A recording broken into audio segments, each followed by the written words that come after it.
हैं। यहां सरकार में आने के बाद हम पेट्रोल और डीजल पर वैट कम करेंगे, जिससे तेलंगाना के लोगों को राहत मिले।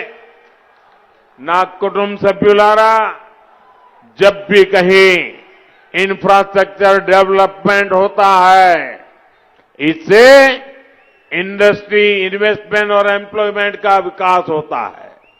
पिछले कुछ सालों में हमने तेलंगाना के इंफ्रास्ट्रक्चर डेवलपमेंट के लिए बहुत काम किया है। तेलंगाना में करीब 50,000 करोड़ रुपए के निवेश के साथ 23 राष्ट्रीय राजमार्ग, 23 राष्ट्रीय राजमार्ग परियोजनाओं को शुरू करने का निर्णय लिया गया है। नागपुर विजयवाड़ा एक्सप्रेसवे परियोजना में 400 किलोमीटर लंबा ग्रीनफील्ड कॉरिडोर है, जिसकी मंजूरी केंद्र सरकार ने दी है। इसके अलावा सैकड़ों करोड़ के हैदराबाद रीजनल रिंग रोड योजना भी है। इससे संगारेड्डी, तुप्रान, चोटुम्पल, अमंगल और शंकरपल्ली क्षेत्र जुड़ेंगे। सिकंदराबाद को विशाखापट्टनम से जोड़ने वाली वंदे भारत ट्रेन को शुरू किया गया है। काचीगुड़ा, बेंगलुरु, सिकंदराबाद, पुणे और सिकंदराबाद, तिरुपति के बीच भी वंदे भारत चलाई जा रही है।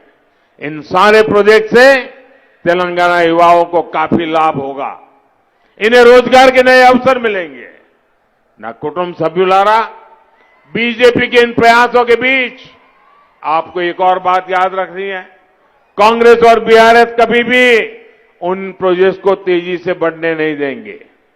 हर कदम पर ये प्रोजेक्ट का इस्तेमाल एटीएम की तरह करेंगे और हर वो हथकंडा अपनाएंगे कि प्रोजेक्ट डिरेल हो जाए। जब तक उनकी जेब नहीं भरेगी, कोई काम होने नहीं देंगे। इसलिए जरूरी है कि तेलंगाना में भी डबल इंजन की सरकार बने, बीजेपी की सरकार बने। साथियों, बीजेपी का ट्रैक रिकॉर्ड हमेशा किसानों के लिए काम करने का रहा है। देश के करोड़ों किसानों को पीएम किसान सम्मान निधि के रूप में 3.25 लाख करोड़ रुपए से ज्यादा की राशि भेजी गई है। तेलंगाना में ऐसे 40 लाख किसान हैं जिन्हें इसका लाभ हुआ है। इसके अलावा केंद्र सरकार फर्टिलाइजर सब्सिडी का भी लाभ किसानों को देती है। दुनिया के बड़े बड़े देशों में यूरिया की बोरी 2,500 से 3,000 रुपए तक में पड़ती है। भारत को भी प्रति बोरी यूरिया इतने ही खर्च करना पड़ता है लाने के लिए, लेकिन बीजेपी सरकार वो बोरी भले महंगी लाए, लेकिन मेरे किसान को तो 300 से भी कम रुपये में मुहैया करा देती है। ना कुटुंब सभ्युलारा, बीते वर्षों में यहां पैडी की 1,30,000 करोड़ रुपए से ज्यादा की खरीदी हुई है। केंद्र सरकार किसानों से बॉइल्ड राइस भी लेती है।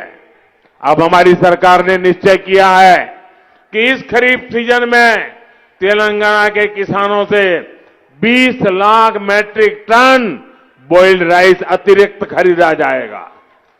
इससे एमएसपी का और ज्यादा लाभ हमारे किसानों को मिलेगा। ना कुटुंब सभ्युलारा, बीजेपी एक ऐसी पार्टी है जो विमेन लेड डेवलपमेंट के भाव को मानने वाली पार्टी है। बीजेपी ने हाल में नारी शक्ति वंदन अधिनियम को पास किए महिलाओं के लिए नया इतिहास रचा है। नारी सशक्तिकरण के लिए यह धारा तेलंगाना में भी बह रही है।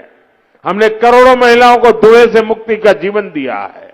हमारी बेटी बचाओ बेटी पढ़ाओ और सुकन्या समृद्धि योजना जैसे अभियानों को पूरी दुनिया सराहा है। गांव में जमीनी स्तर पर महिला उद्यमियों का निर्माण हो, इसके लिए तेलंगाना बीजेपी ने नए संकल्प लिए हैं। मुझे विश्वास है कि तेलंगाना की महिलाएं बीजेपी को मिले समर्थन का सबसे मजबूत आधार बनेगी। ना कुटुंब सभ्युलारा, बीजेपी अकेली पार्टी ऐसी है जिससे आपके बच्चों की चिंता है, आपके बच्चों के भविष्य की चिंता है। जबकि कांग्रेस और बीआरएस दोनों ही अपने परिवार के बच्चों के लिए चिंतित है। लेकिन मुझे विश्वास है इस बार तेलंगाना परिवारवाद को नकार देगा, इस बार तेलंगाना तुष्टिकरण को नकार देगा, इस बार तेलंगाना कांग्रेस और बीआरएस दोनों को नकार देगा। यहां पर बीआरएस की निजामशाही और कांग्रेस की सुल्तानशाही दोनों के लिए कोई जगह नहीं है। तेलंगाना में एक ऐसी सरकार होगी जो सबका साथ, सबका विकास, सबका विश्वास और सबका प्रयास के लिए काम करेगी। मुझे विश्वास है कि तेलंगाना के लोग बीजेपी को एक ऐतिहासिक जनादेश का आशीर्वाद देंगे। आप इतनी बड़ी तादाद में आए, हमारे सब साथियों को आशीर्वाद दिया, इसलिए मैं आपका विशेष रूप से आभार व्यक्त करता हूं। मेरे साथ बोलिए भारत माता की। दोनों मुट्ठी बंद करके पूरी ताकत से बोलिए भारत माता की, भारत माता की, भारत माता की। बहुत बहुत धन्यवाद।